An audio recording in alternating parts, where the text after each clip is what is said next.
Tuberkulosis atau penyakit TBC ialah penyakit menular akibat infeksi bakteri yang menyerang organ paru-paru. Penyakit yang ditandai dengan gejala batuk secara terus-menerus ini ternyata masuk dalam kategori salah satu penyakit yang paling banyak menyebabkan kematian dan menular di dunia loh. Yang paling menyedihkan ialah Indonesia masuk dalam urutan ketiga dengan kasus TBC tertinggi di dunia setelah India dan juga Cina.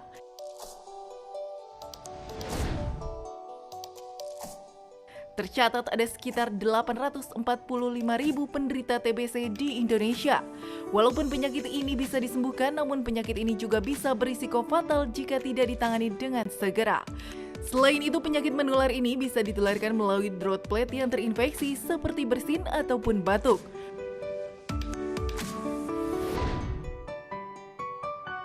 Untuk itu penting mulai sekarang kita melakukan pencegahan agar meminimalisir penularannya.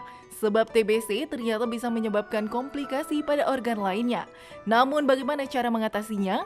Berikut simak penjelasan dokter secara tuntas di Studio Hidup Sehat hari ini.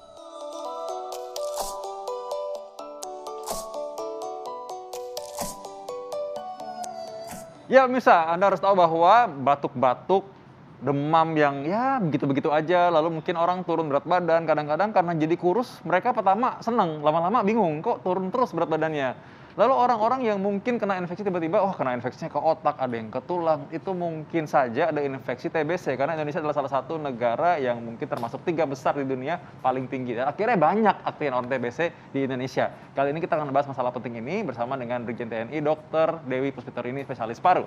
Selamat pagi. Selamat pagi, dokter. Selamat pagi. Ya, dokter ngomongin tentang TB paru kan tadi banyak banget ya dokter ya. Nah, ini ada fakta mitos yang pertama. Nah, ini katanya orang yang mengalami kekurangan gizi ini lebih rentan beresiko terkena TB paru. Ini fakta atau mitos, dok? Ya, kalau ditanya fakta, ya fakta. Ya. Kan kalau dijelasin adalah karena semua kembali pada daya tahan tubuh. Semua, bukan hanya kena ke TB saja, tapi sakit-sakit lain juga bisa muncul. Jadi karena daya tahan tubuh turun, risiko untuk kena TB jelas ada. Oke, berarti jadi iya, fakta ya. Jadi kalau misalkan orang-orang yang mungkin ada di daerah yang mungkin agak terpencil ya mungkin lebih rentan berarti ya?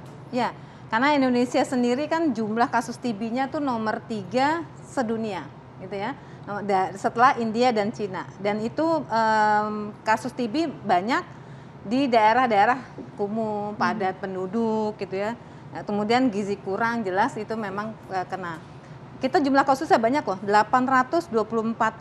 Wow. Ya, itu dan 91%-nya kena TBC paru. Dan risikonya kan bisa menularkan tuh kalau TBC paru. Ya, karena TBC kan juga ada yang di luar paru juga ada. Nah, baik, ini ngomong soal menular ya. Ini pemirsa harus tahu nih soal ini dan ini harus diluruskan. TBC adalah penyakit yang sangat menular. Ini fakta atau mitos? Ya, itu fakta karena apalagi penularannya lewat droplet ya. Seperti kita kemarin COVID kan, kita semua makanya kondisi sekarang kita pakai masker tuh kayaknya udah biasa ya, new normal sekarang ini. Jadi itu fakta untuk menyebar dari TBC-nya. Nah, itu jadi melalui penyebaran ya. Kadang-kadang mungkin sekarang karena udah terbiasa pakai masker, orang mungkin nggak sadar dulu kita mungkin sebenarnya sembrono juga tuh dalam satu angkot gitu misalnya. Ya mungkin di TBC kita batuk-batuk kita diam aja ya gitu. Nah, sebenarnya penularan lewat mana yang dibilang sangat menular itu? Ya. Jadi TBC tadi yang saya sampaikan bahwa TBC itu ada TBC paru dan TBC di luar paru. Yang di luar paru tuh tadi disebutkan TBC otak, TBC di kelenjar, TBC di kantong jantung, TBC di kandung kemih, di ginjal, di saluran cerna, di kulit, di tulang tuh ada. Tapi yang kalau di luar paru penularannya kan tidak sama dengan TBC paru. Namanya TBC paru berarti lewat droplet atau lewat aerosol yang dari penderita yang sedang terinfeksi oleh Mycobacterium tuberculosis. Disitulah menularkan, kemudian kalau terhirup oleh orang sekitarnya, dia akan masuk. Nanti kembali, begitu masuk, kalau daya tahan tubuhnya nggak bagus, masuklah dia berkembang di dalam. Tapi kalau daya tahan tubuhnya bagus, dia pasti akan dilawan oleh tentara-tentara di dalam tubuhnya, oleh mekanisme pertahanan tubuh. Tentaranya loreng ya mesti ya. Nah, dok, ini supaya pemirsa lebih paham lagi ya, satu ruangan ada orang batuk-batuk dan dia TBC. Kita dalam ruangan yang sama tertular bisa berarti? Bisa. Makanya kalau kita lihat ada yang bilang gini, bapak saya TBC. Kok saya TBC berarti saya turunan ya TBC itu bukan, tapi karena lingkungan padat, ventilasi kurang, kan kalau kerja tadi berdekatan itu bisa kena. Karena apa? Dropletnya nyampe ke kita, masuk lah gitu. Oke, jadi bukan keturunan tapi memang ketularan ya dokter ya. Iya. Nah tadi kan TB kan ditularkan lewat droplet ya dok ya. Iya. Nah, kalau misalnya tadi dalam satu keluarga nih bapaknya punya TB nih, apakah perlu seorang orang rumah itu memisahkan alat makan seperti itu dok? Ya, kalau sudah dibersihkan, dicuci maksud saya, dicuci itu nggak apa-apa ya. Nah, tapi kalau misalkan tidur, sebaiknya kalau ada anggota yang kena TBC, sebaiknya untuk tidurnya jangan bareng dulu sampai pengobatannya hampir tuntas. Oh, berarti ya. harus pisah tidurnya ya, dok, tapi ya, kalau nggak satu makan kamar. sendok kalau udah dicuci ya oke. Yang seringnya kan gini, misalkan ibunya sakit TBC gitu, terus anaknya Bu minta dong, nah itu yang nggak boleh. Ya karena apa, kita nggak tahu kan di dalam piringnya itu. Jadi memang tapi kalau udah dicuci isi itu nggak apa-apa.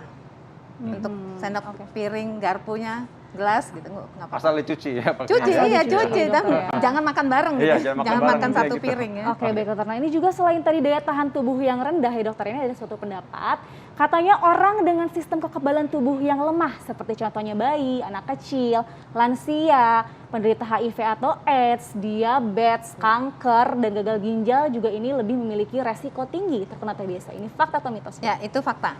Ya karena kembali lagi pada bahwa itu semua dengan kondisi daya tahan tubuh yang rendah. Oke, Ya, daya itu tahan tubuh fakta. rendah berarti harus benar-benar dijaga ya. Kita harus Ya. tahu kelompok-kelompok mana yang rentan ya dokter ya. Ya, betul. Oke. Nah, kalau orang-orang tertentu yang mungkin belum terlalu senior usianya tapi punya penyakit tertentu, misalnya apa yang mesti hati-hati? Jadi kalau untuk kasus yang kita nih sekarang makanan banyak fast food ya, hati-hati nih soalnya kan kemudian kita hanya lihat kenyangnya tapi tidak lihat gizi seimbang. Yang penting kan gizi seimbang saat ini untuk bisa menjaga daya tahan tubuh kita yang baik. Dengan daya tahan tubuh kita yang baik, siapapun mudah-mudahan akan tetap terjaga. Ditambah tadi kalau olahraga teratur. Ya, pada orang dewasa kalau tidak menjaga makanannya akan mengganggu sistem metabolisme dalam tubuhnya. Ginjal saja bisa masalah, gitu ya. Hati juga bisa masalah kalau kita salah makan. Itu tadi. Jadi tetap semua adalah gizi seimbang agar tubuh kita bisa bekerja dengan baik. Kayak mobil, mesinnya juga harus bagus. Kita pakai apa nih isi dari BBM yang bagus kan begitu. Gitu. Iya. Ya. Jadi untuk untuk asupan makanan gizi yang bagus itu bukan dari banyaknya, tapi apa yang kita makan ya dokter ya? Gizi seimbang. Gizi seimbang itu penting banget. Oke. Nah, ini ada orang-orang yang mungkin nggak tahu ya, kalau misalkan dia nggak pernah cek nih, nggak pernah tahu. Ada berapa kali pasien itu dia nggak ada gejala kata dia, ternyata dites, oh ternyata kok ada, atau dia nggak sengaja foto ronsen, ternyata ada nih bekasnya. Itu memang harus dijelaskan kepada pemirsa bahwa itu mungkin terjadi dokter. Ya betul. Indonesia jumlah kasus TB-nya nomor 3 di dunia. Jadi artinya saya kalau bilang sama pasien, saya ada kuman TBC, saya bilang gitu. Semua ada kuman, cuman semua terkurung di dalam tubuh kita oleh dia posisi tidur, kumannya tidur, dorman, tidur dikurung oleh pertahanan tubuh kita. Jadi pada suatu saat daya tahan tubuh kita turun, dia bisa bangkit, bisa menjadi TBC paru, bisa menjadi TBC otak, TBC tulang, TBC kulit, TBC rahim, TBC ginjal, TBC saluran cerna itu bisa. Nah, pada suatu saat pada proses tadi yang berkembang hanya 5% dari yang terinfeksi dari pasien-pasien kita, terus 5% dia akan berkembang jadi sakit. Kalau lesinya atau kerusakannya belum luas dan belum mengenai ke saluran nafas, pasien biasa nggak batuk. Batuk itu kan terangsang oleh saluran nafasnya. Kalau cukup luas, dia akan menimbulkan rangsangan batuk, nyeri dada, yang kadang-kadang sampai ke sesak nafas kalau luas. Tapi kalau enggak, belum. Nah, banyak ditemukan pada saat screening, pada saat medical check up. Di situ memang banyak ketemuan. Tapi radiologi atau ronsen torak kan bukan penegakan diagnostik secara pasti, harus diperiksa dahaknya. Kadang karena kita mesti lihat, oh ronsennya ini adalah bekas TB, bekas TBC yang hanya bentuknya garis-garis. Jadi bukan bentuk bercak-bercak atau infiltrat yang kita bilang, yang memang menyatakan atau kesan lebih kepada TB aktif. Dan itu harus dibuktikan dengan pemeriksaan dahak. Tidak bisa mendiagnosis TB hanya lihat dari ronsen torak. Harus dengan gold standarnya adalah dengan sputum, dahak. Tadi ngomongin batuk ya dokter ya. Nah katanya juga batuk merupakan yang lebih dari 3 minggu. Ini merupakan tanda gejala dari TB. Ini fakta atau mitos dok? Ya, kalau lihat definisi adalah batuk yang lebih dari 2 minggu. Nah, lebih dari 2 minggu patut dicurigai. Patut dicurigai. Jadi kalau udah ada batuk lebih dengan obat biasa tidak ada perubahan, ya kita harus tetap curiga ke sana. Karena kalau hanya batuk saja, asma juga sama ada batuk. Perokok yang namanya PPOK juga batuk, kan gitu ya. Kasus-kasus lain bronkiolitis apa juga sama batuk juga. Ya. Tapi Apalagi, itu tadi harus ditegakkan dulu. Tegakkan ya dok ya. Ya. Apalagi batuk pada TB ini biasanya bukan batuk yang produktif ya dok ya. Kadang-kadang batuk kecil-kecil juga itu bisa jadi ya dok ya tanda gejala dari TB. Bisa tergantung luasnya tadi. Ada juga yang berdahak, mau dahak putih, dahak kuning, hijau, akhirnya bisa juga yang batuk darah kalau dia ada lesi atau kelainan yang menyebabkan pecahnya daerah situ pembuluh darah sehingga batuknya berdarah. Nah, dokter, ini pertanyaan yang penting yang selalu ditanyakan sebenarnya. Ini sebenarnya TBC ini bisa sembuh atau tidak? Tapi jangan jawab dulu, kita akan kembali sesaat lagi. Ya, pemirsa, itu tadi adalah mikroorganisme yang dapat menyebabkan masalah pada paru. Salah satunya adalah TBC ya, disebabkan oleh bakteri. Nah dokter, masih bersama Dokter Dewi, ada fakta mitos dokter, katanya nih dokter, TBC dapat dicegah dengan vaksin. Ini fakta atau mitos dok? Ya, vaksin BCG ya, Bacillus Calmette-Guerin itu sebaiknya diberikan pada bayi di bawah 2 bulan. Tetapi kalau misalkan setelah dewasa ternyata dia kelupaan, padahal itu wajib. Untuk anak-anak kecil atau bayi ya, dalam hal ini adalah wajib dilakukan. Nah, tapi mungkin terlewat, kita nggak tahu, mungkin di daerah yang jauh.